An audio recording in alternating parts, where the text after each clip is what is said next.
decía que era importante que antes de empezar, sobre todo para las personas que en algún momento puedan escuchar y ver este video, que hablara un poco de mi testimonio de vida.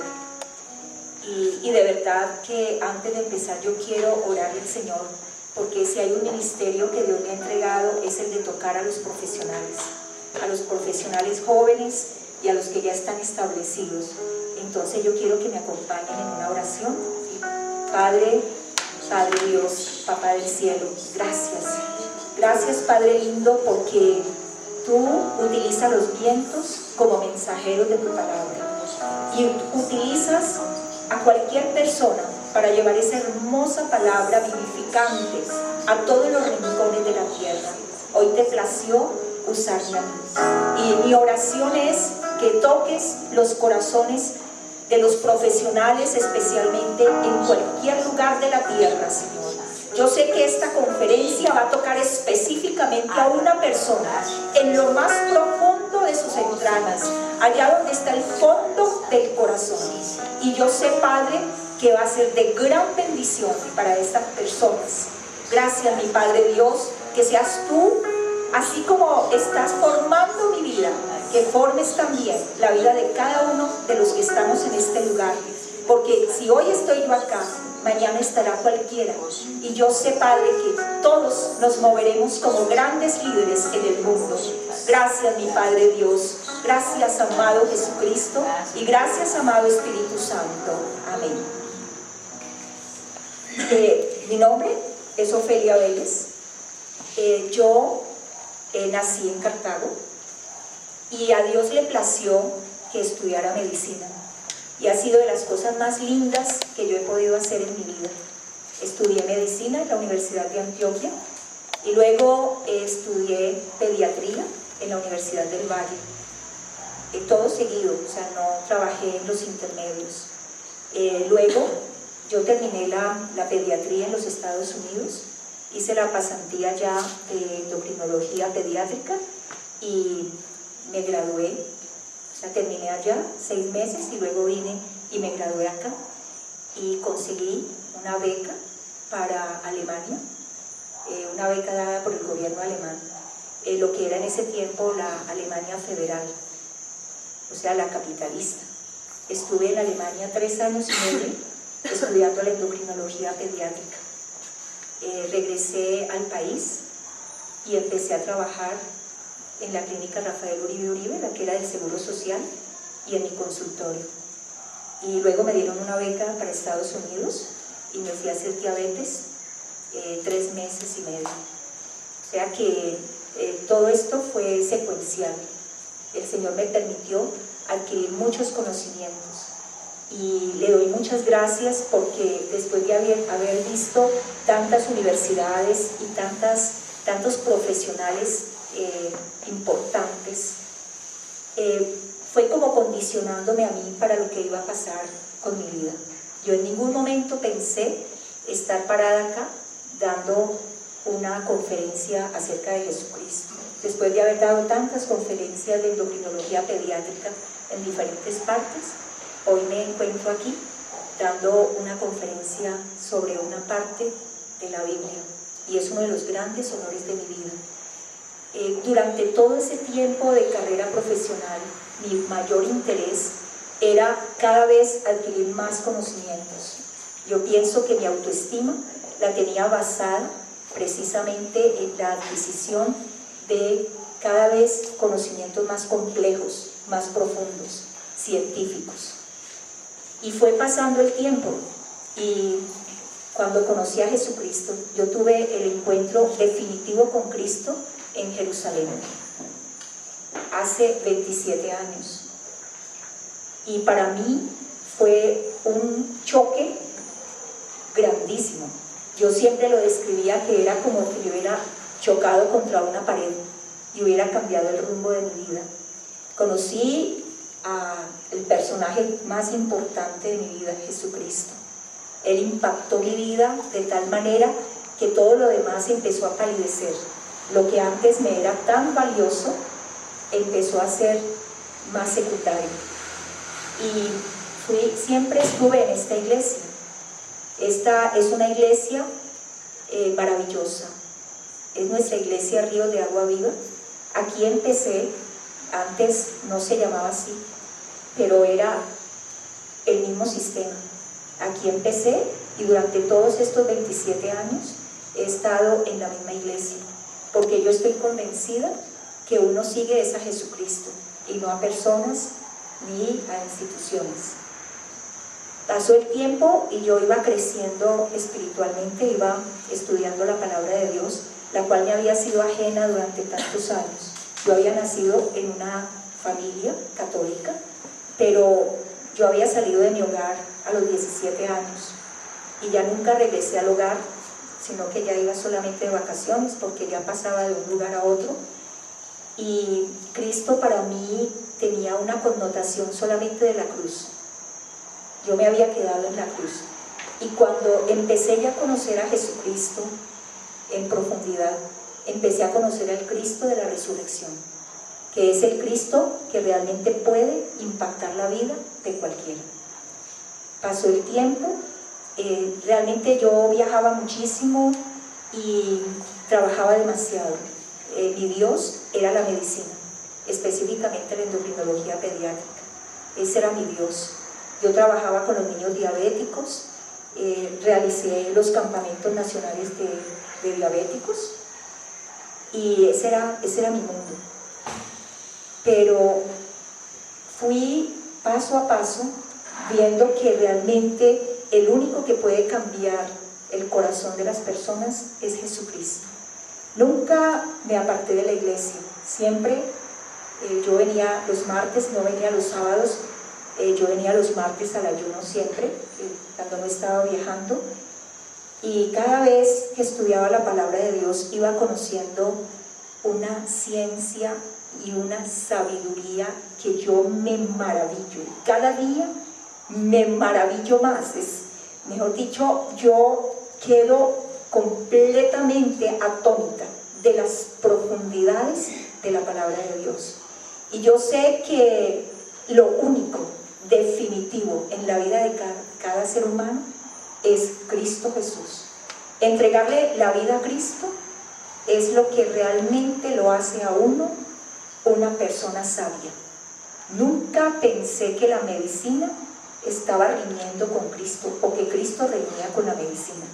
Para mí son compatibles. Uno puede ser un gran profesional y ser un excelente cristiano. No hay ninguna incompatibilidad, como las personas piensan, de que los cristianos son fracasados. Todo lo contrario. Dios me permitió llegar a mi jubilación adecuadamente y poder retirarme en el momento en que lo consideré oportuno, y por eso estoy sirviéndole al Señor. Entonces, quería hablar esto, no para los que están aquí propiamente, porque ya todos me conocen, pero sí porque estoy segura que en algún lugar del mundo alguien va a ver esto y su vida va a ser impactada.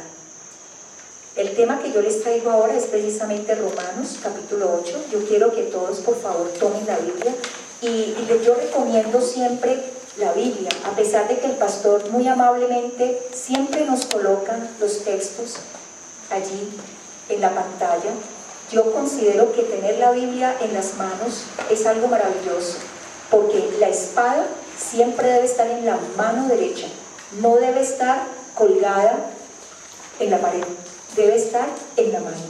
Entonces, aunque la recomendación es de que aunque el pastor nos traiga los textos apuntados, nosotros tengamos nuestra Biblia en nuestras manos.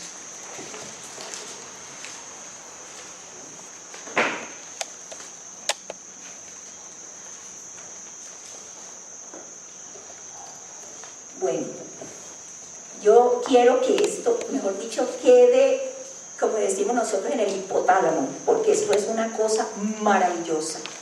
El título que tiene en la Reina Valera es Viviendo en el Espíritu Santo. La palabra viviendo, en la conjugación de este verbo, es una continuidad. Viviendo es un proceso que va en el tiempo, es decir, es un proceso que tiene continuidad día tras día. O sea, no es algo que termina, sino es algo que continúa hasta el momento de nuestra muerte.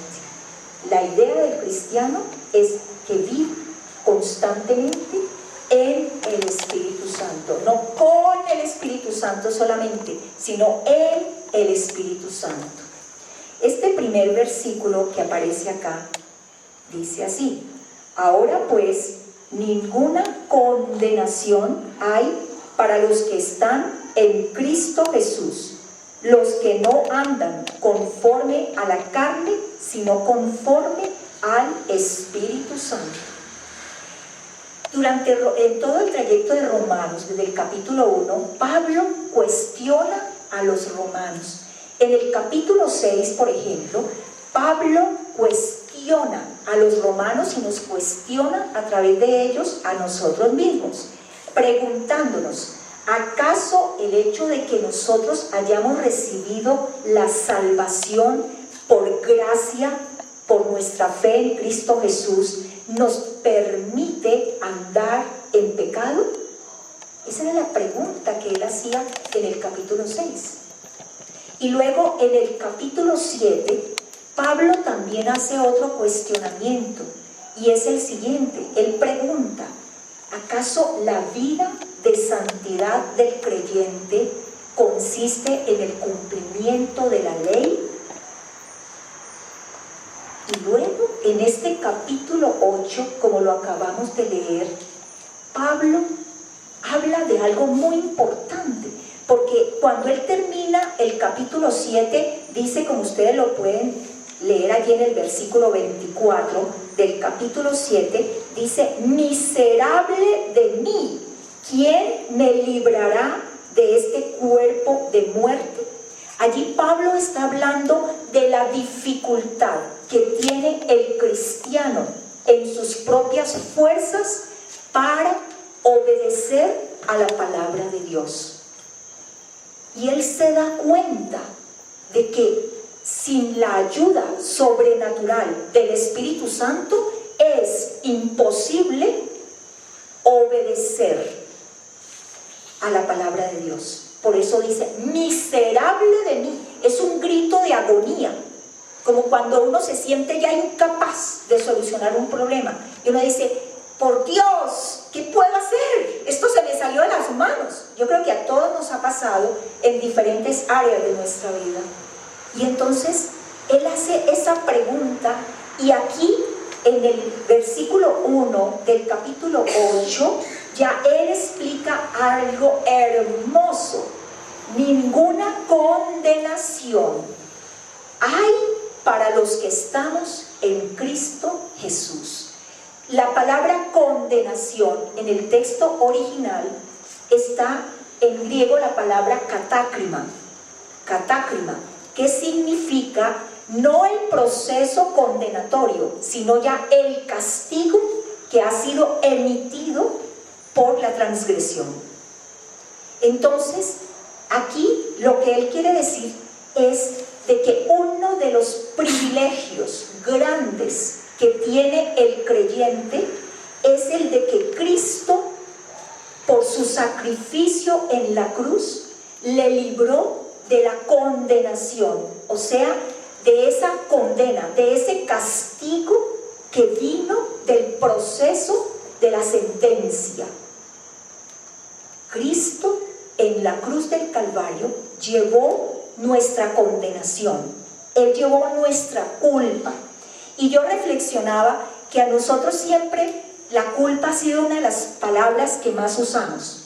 Ay, yo no tuve la culpa. El niñito hace un daño y entonces le dice a la mamá: no, pero fue sin culpa, yo no tuve la culpa. Siempre estamos hablando de culpa, siempre.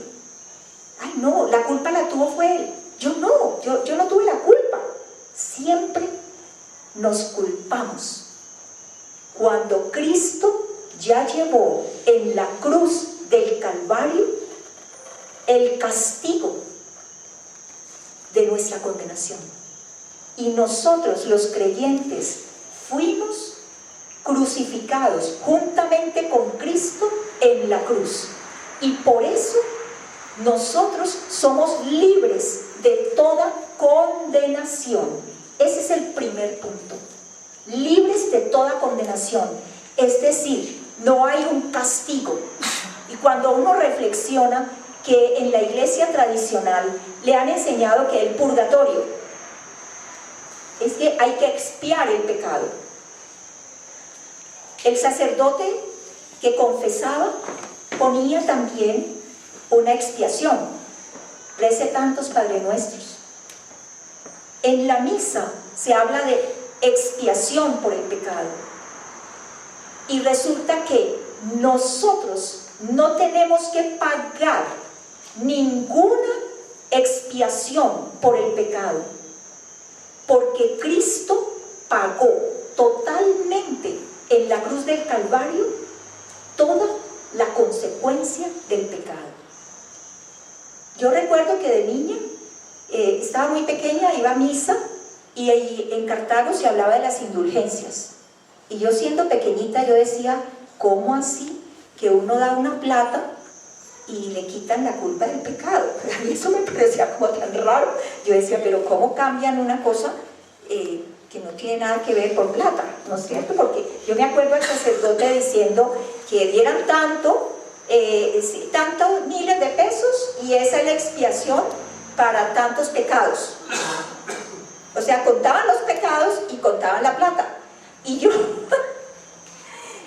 no entendía. Yo decía, pero ¿cómo así?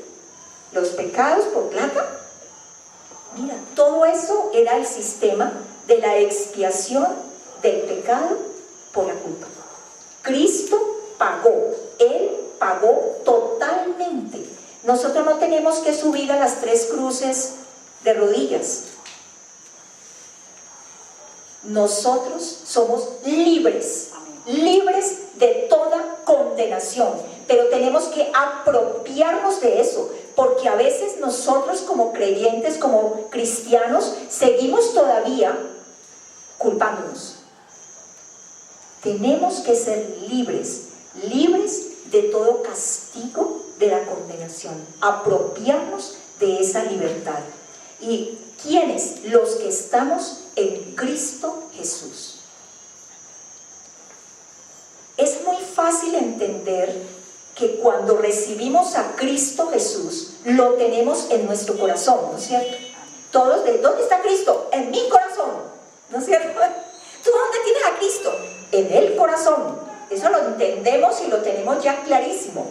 Pero viene la otra parte, y es de que tú estás en Cristo Jesús.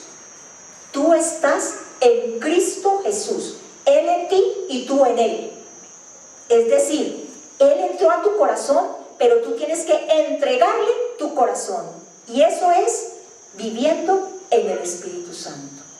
Entonces, los que no tienen a Cristo Jesús en el corazón, los que no han tenido ese privilegio, ese honor de tener a Cristo en el corazón, todavía están bajo condenación.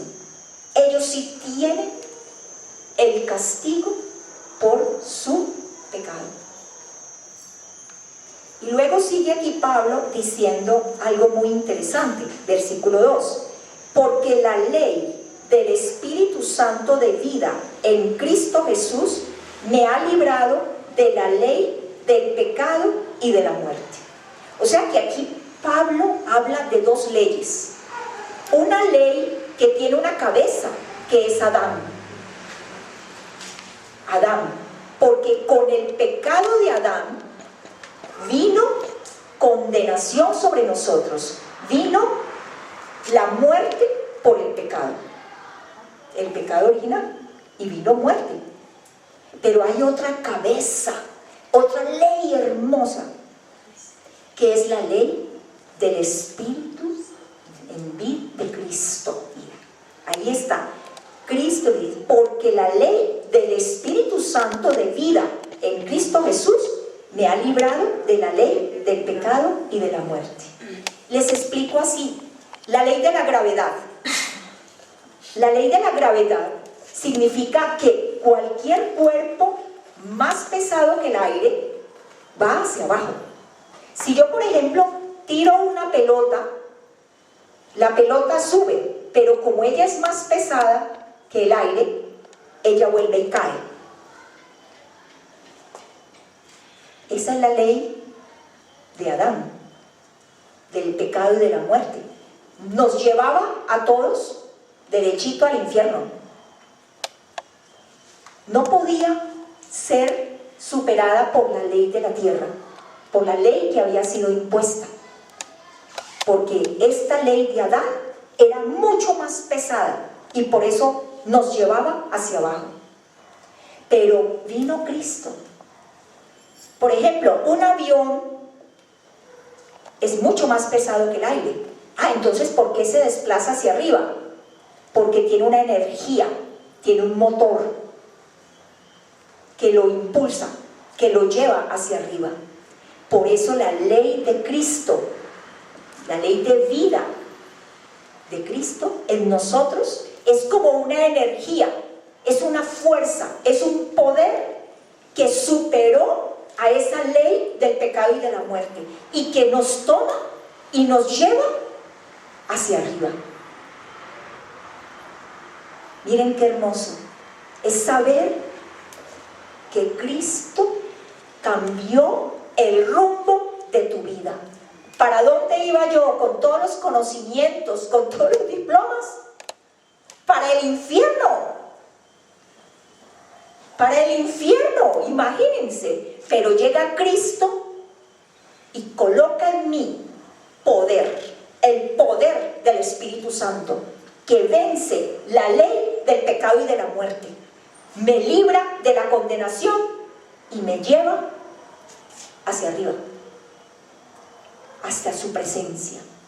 Y miren el 3, porque lo que era imposible para la ley, por cuanto era débil por la carne, Dios, enviando a su Hijo en semejanza de carne de pecado y a causa del pecado, condenó al pecado en la carne. La ley había sido puesta para ser obedecida. La ley no es mala. La ley, los mandamientos no son malos. La ley era un elemento muy bueno. Pero entonces, ¿cuál era el problema? El problema es que nadie podía cumplir toda la ley, porque después de Adán, nuestra naturaleza se hizo naturaleza caída, pecaminosa, que nos lleva más al pecado. Entonces, uno puede cumplir la ley una o dos cositas, pero no la cumple toda.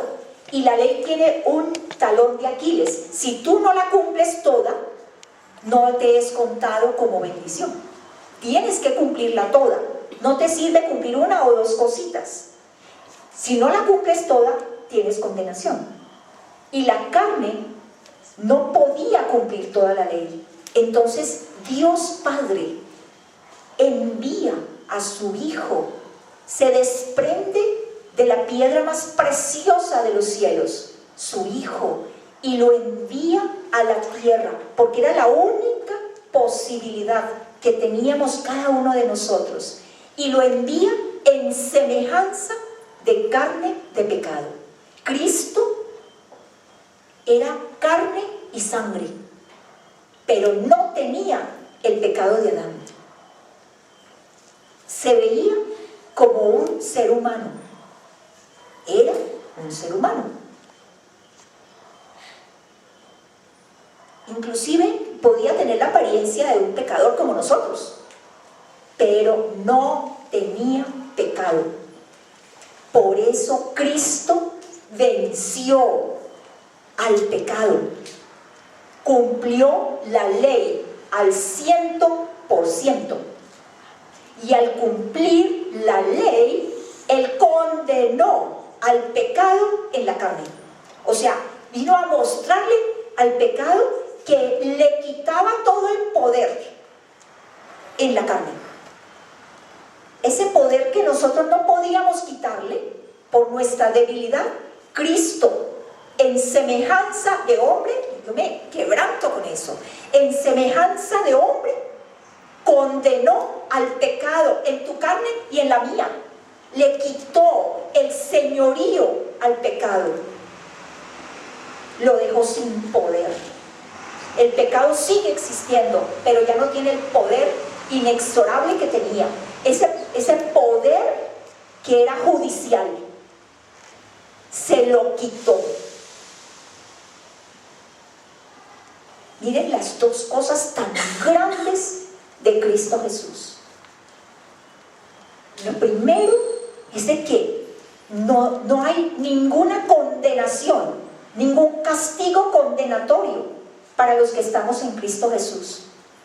Y por otra, le quitó el poder al pecado. Existe el pecado, pero ya no tiene ese poder de dominio, ese poder absoluto, legal y absoluto que tenía. El 4, para que la justicia de la ley se cumpliese en nosotros, que no andamos conforme a la carne, sino conforme al Espíritu Santo. Miren lo importante. Nosotros, los que tenemos a Cristo en el corazón, nosotros andamos conforme al Espíritu Santo.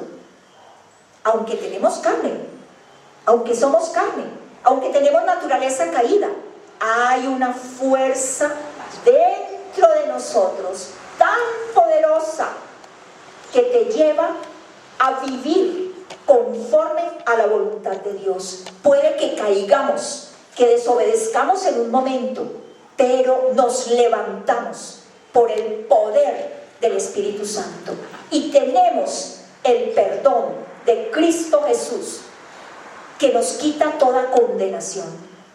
Miren qué hermoso. O sea, ya no vivimos en la carne.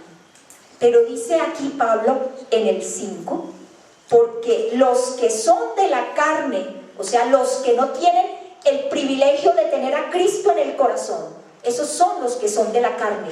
Es decir, no tienen vida en su espíritu, porque lo que nos da vida en el espíritu es la presencia del Espíritu Santo. Cuando tú doblegas tu ego y le dices: Señor Jesucristo, yo te necesito.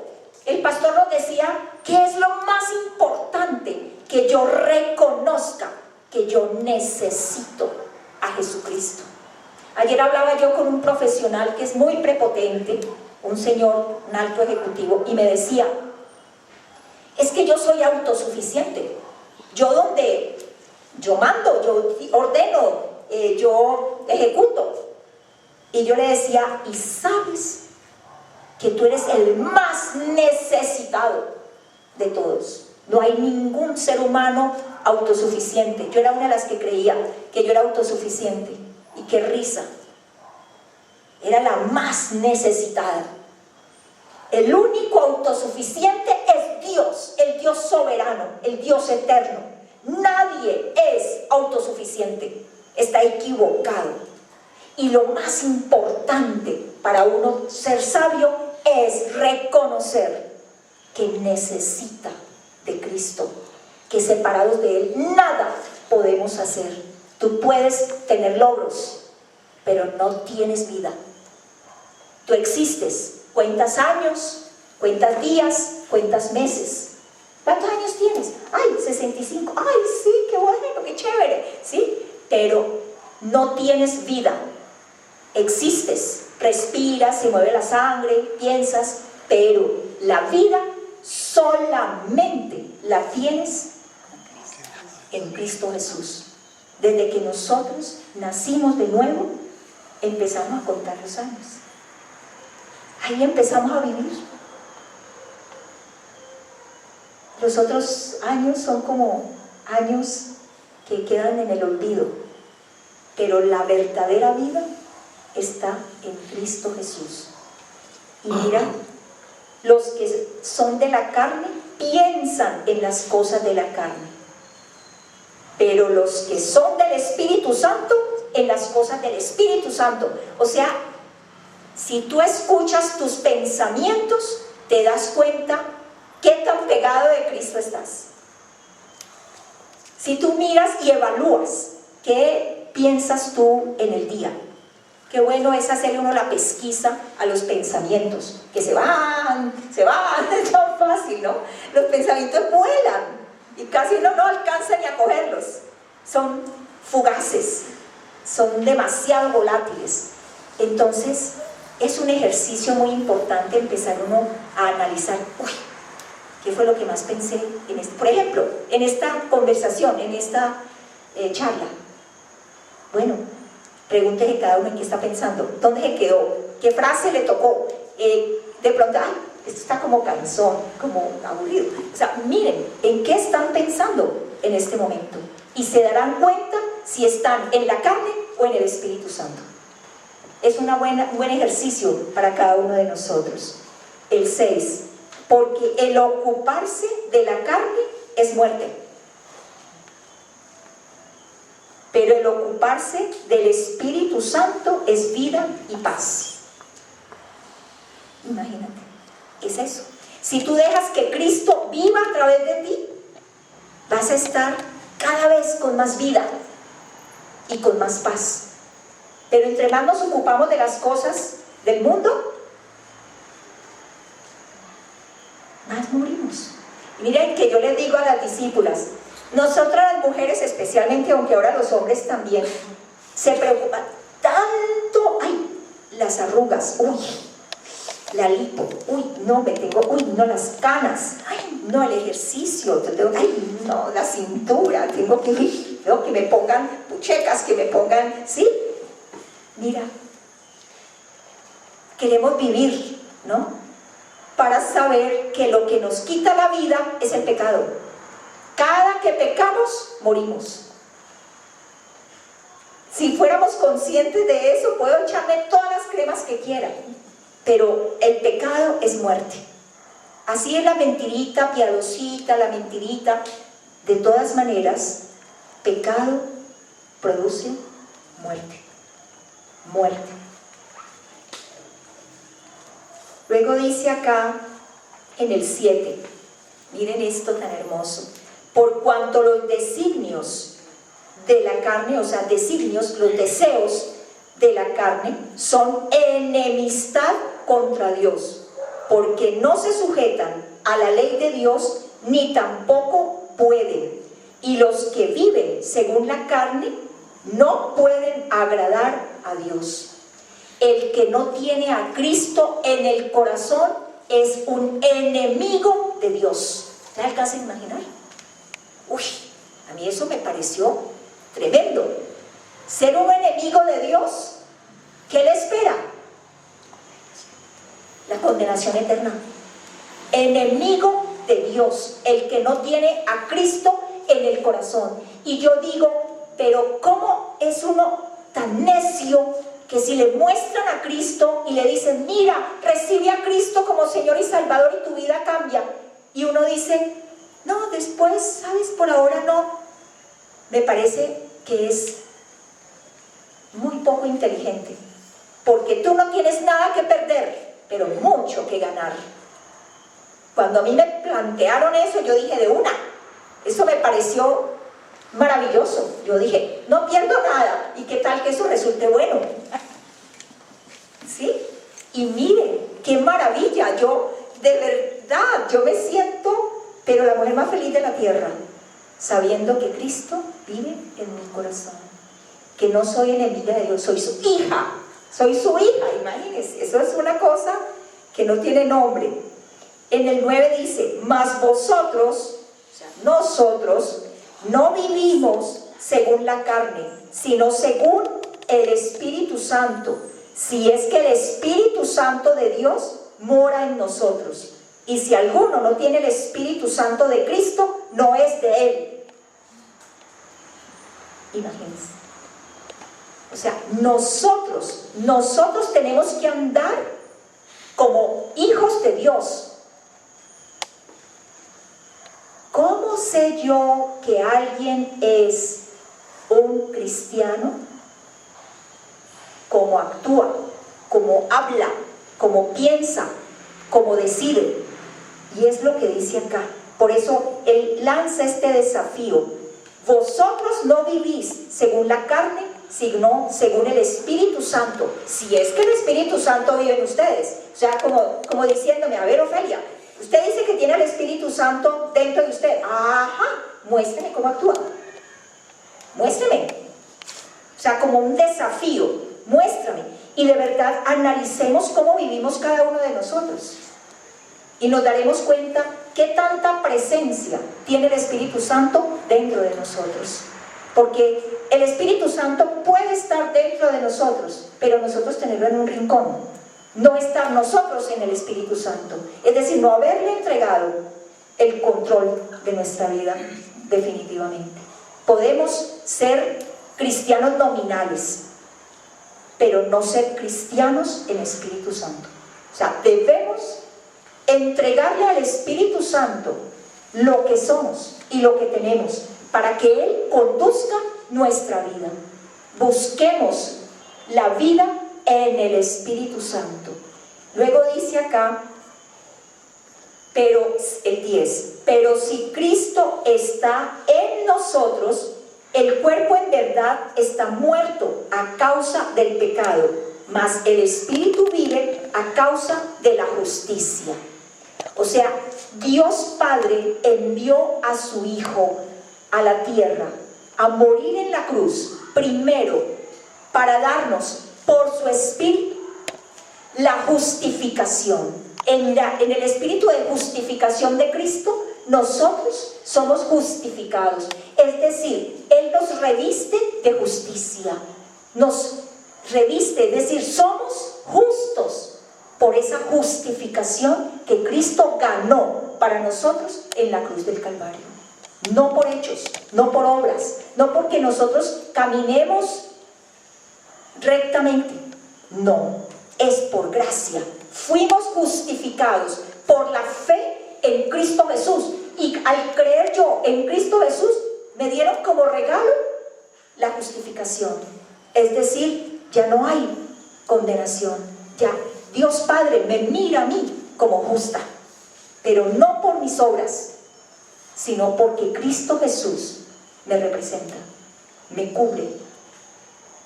Cuando yo me presento delante del Padre en oración, Él no ve a la pecadora Ofelia, Él ve a su Hijo Jesucristo que está revistiéndome. Me ve justa, me ve santa.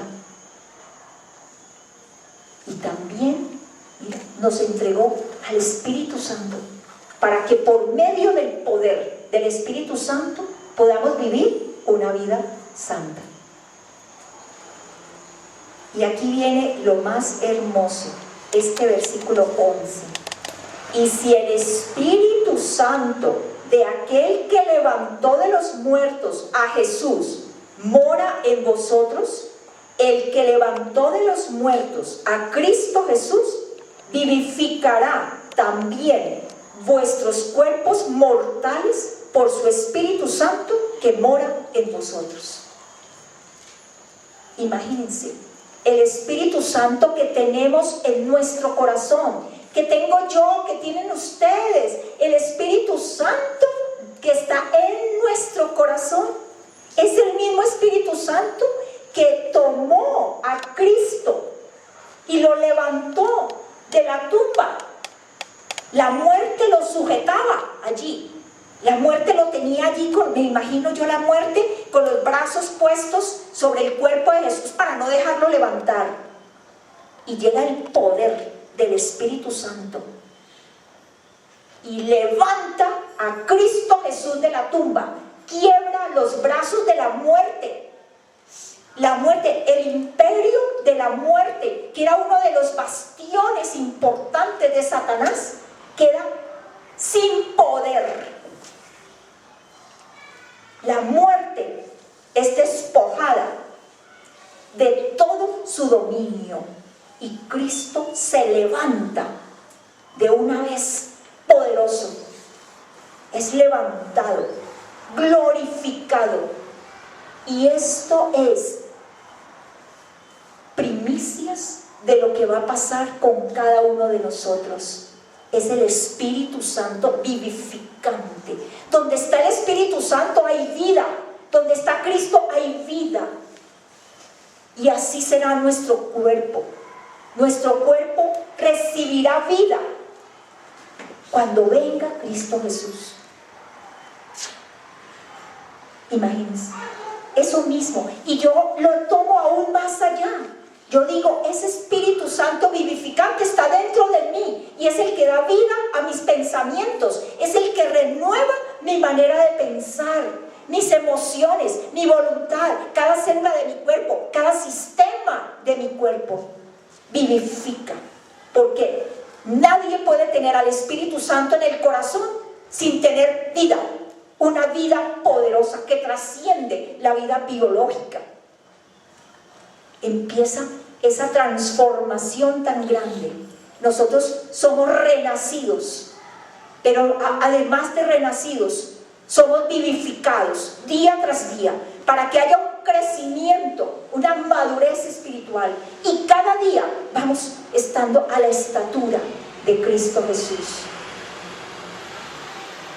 Y dice acá en el 12, así que hermanos, y se los digo yo a ustedes, hermanos, deudores somos, no a la carne, para que vivamos conforme a la carne, porque si vivís conforme a la carne, moriréis. Mas si por el Espíritu Santo hacéis morir las obras de la carne, viviréis. El pecado mata.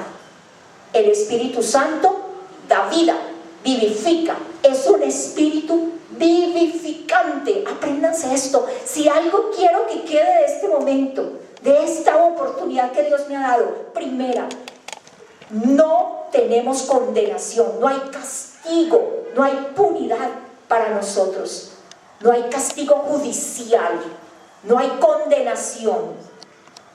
Hay responsabilidades, pero no condenación. Quitemos esa palabra de culpa de nuestro vocabulario. Y lo segundo, tenemos al Espíritu Santo vivificante en nuestro corazón.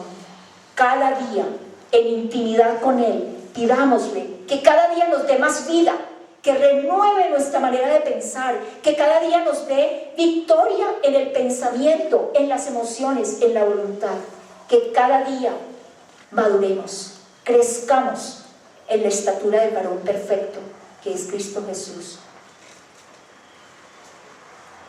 Dice acá, porque todos los que son guiados por el Espíritu Santo de Dios, estos son hijos de Dios. Lo podemos leer al contrario. ¿Quiénes son los hijos de Dios? Los que son guiados por el Espíritu Santo. La pregunta es, ¿quién te guía a ti? ¿Quién te guía a ti? Si te guía el Espíritu Santo, eres un hijo de Dios. Busquemos cada día más y más la guía del Espíritu Santo. Reconozcamos nuestros errores, reconozcámoslos. A mí me decía un discípulo, me decía, ay, ¿sabes qué? Yo tengo un problema con el pecado. Yo pensaba, mira, a mí me gustan las mujeres, me gusta el cigarrillo, el licor, el juego, pero todo de a poquito. Y yo trato de manejar eso bien. Yo lo manejo bien, o sea, peco como poquito de cada cosa, ¿sí? Pero hoy me he dado cuenta que tengo un problema de pecado. Dime qué debo hacer. Y yo no había estado hablando de eso con él. Había estado hablando de un hijo que tiene enfermo. Y cuando él fue a despedir, me dijo, tengo un problema de pecado. Y yo me quedé. O sea, ¿quién lo convenció de pecado? El Espíritu Santo. El Espíritu Santo. Reconozcamos nuestros pecados. Pidámosle a Él que cada día renueve más nuestra manera de pensar, las emociones, la voluntad. Que cada día vivamos más conforme a Cristo Jesús. Y dice acá algo muy importante en el 15, y eso es lo que me parece más hermoso. Pues no habéis recibido el espíritu de esclavitud para estar otra vez en temor, sino que habéis recibido el espíritu de adopción, por el cual clamamos Abba Padre. Ese es otro de los grandes privilegios del creyente, ser hijo de Dios. La palabra Abba es en arameo y significa papá, papá. Y mira que dice acá que Dios Padre nos adoptó como sus hijos, pero no es la adopción que hacemos en la tierra, en donde una pareja que no puede tener hijos va y escoge un niñito, y los padres blancos y cogen un morenito o un chinito muy hermoso, pero ese niño nunca se va a parecer a los padres. Pero la adopción de la que habla aquí Pablo, la adopción que nos ofreció el Padre de los cielos, es de una posición, y además, como dice Pedro, nos colocó de su naturaleza divina en nosotros cuando fuimos renacidos. O sea, es una adopción que es imposible que se dé en la tierra. Es una adopción espiritual, es una adopción eterna. Te llama a ti a ser hijo, pero te coloca de su naturaleza en ti. O sea, por eso tú vas pareciéndote a Cristo Jesús. No eres un hijo adoptado, eres un hijo posicionado. Mira, un hijo. Y por eso tú puedes decirle papacito. Uy, para mí eso ha sido maravilloso. Y yo perdí a mi padre estando muy joven, y yo no me acuerdo de mi papá. A veces digo, ¿y cómo era la voz de él? ¿Cómo era? Yo miro la foto. Yo no me acuerdo de haber tenido como una relación con él cercana. Ay, pero cuando yo conocí que tengo este papá, no, mejor dicho. Mira, mi autoestima antes la basaba en los logros. Yo creo que mi autoestima era tan bajita que yo tenía que tener logros y logros y logros para sentirme valiosa. Pero cuando yo supe que yo era hija de Dios, eso yo lo entendí desde el principio. Uy, no, ya a mí no me importa nada. Es decir, yo ya sé, soy hija de Dios, esté donde esté como esté. Dios es mi papá. Y si es mi papá, nunca me deja, nunca me abandona. Mi papá lucha por mí, pelea por mí. Mi papá está en mi corazón, y yo estoy en su corazón. Algo que trasciende la eternidad. No es algo del papá biológico que está hasta que se muere. No, es algo eterno. Tú tienes un Padre que nunca te dejará, nunca. Pasarán los años y los siglos, y la eternidad vendrá, y será siempre tu Padre. Y ese amor de Padre eterno permanecerá. No importa que te dejen papá, mamá, que no tengas a nadie en el mundo, tienes un Padre.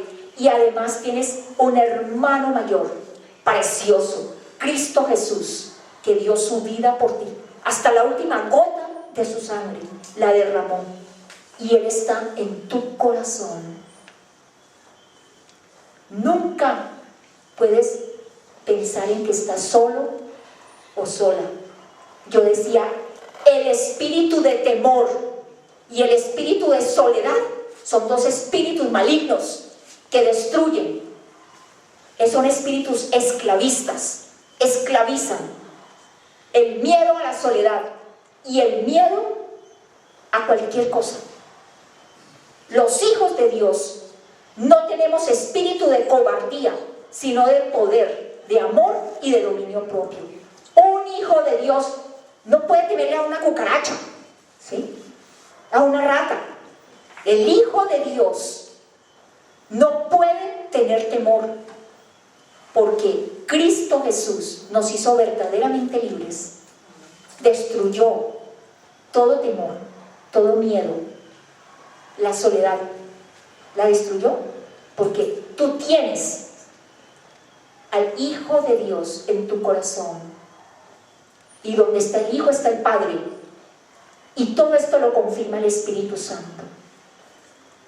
Cristo Jesús es muy real.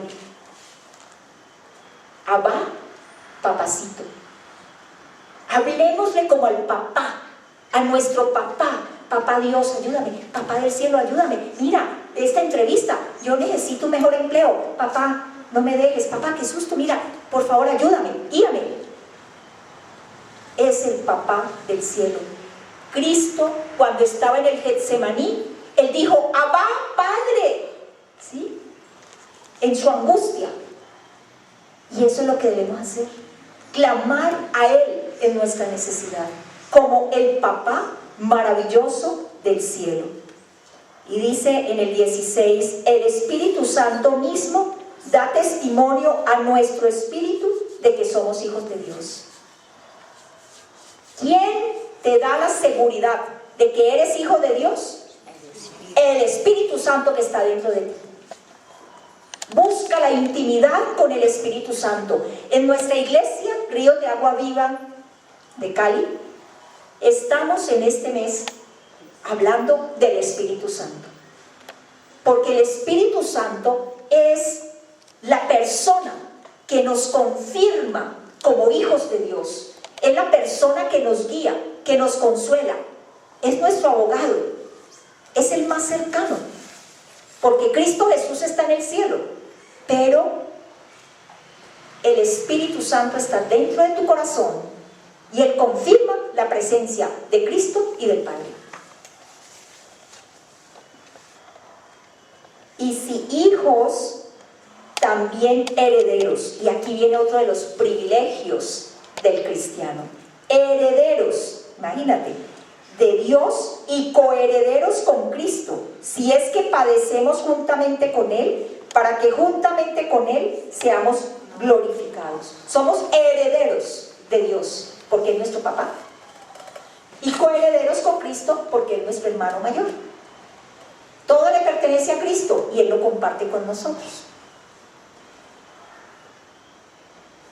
Eso es hermoso. Pues tengo, por cierto, que las aflicciones del tiempo presente no son comparables con la gloria venidera que en nosotros ha de manifestarse, porque el anhelo ardiente de la creación es el aguardar la manifestación de los hijos de Dios, porque la creación fue sujetada a vanidad, no por su propia voluntad, sino por causa del que la sujetó en esperanza, porque también la creación misma será libertada de la esclavitud de corrupción a la libertad gloriosa de los hijos de Dios. Cuando Adán pecó en el Edén, Dios Padre maldijo la tierra por causa del pecado de Adán, y la tierra está sujeta a esa maldición. Por eso todas estas cosas que pasan, todas estas cosas que vemos que son tan terribles, todas estas cosas que son tan terribles, es por la maldición. La maldición. El hombre no fue el que maldijo la tierra la maldijo el Padre por causa del pecado. Y de verdad que cuando uno peca, es como si uno derramara maldición sobre todo lo que le rodea. El pecado trae maldición a todo. Observen y vean. El pecado trae ruina. Cuando tú estás en pecado te enfermas. Tú tienes problemas, no quiere decir que toda enfermedad es por el pecado, pero cuando uno está en pecado tiene más probabilidad de enfermarse. Los negocios le empiezan a ir mal, la familia empieza a pelear, eso hay una, mejor dicho, disensión en toda la familia, en el trabajo, empieza uno a tener problemas con todo el mundo. Y es bueno en esos momentos uno preguntarse qué es lo que está pasando. Cuando se ve el caos, cuando se ven esas situaciones difíciles, preguntarse uno, bueno, hacer un alto en el camino, una evaluación, ¿qué está pasando con mi hogar, con mi vida?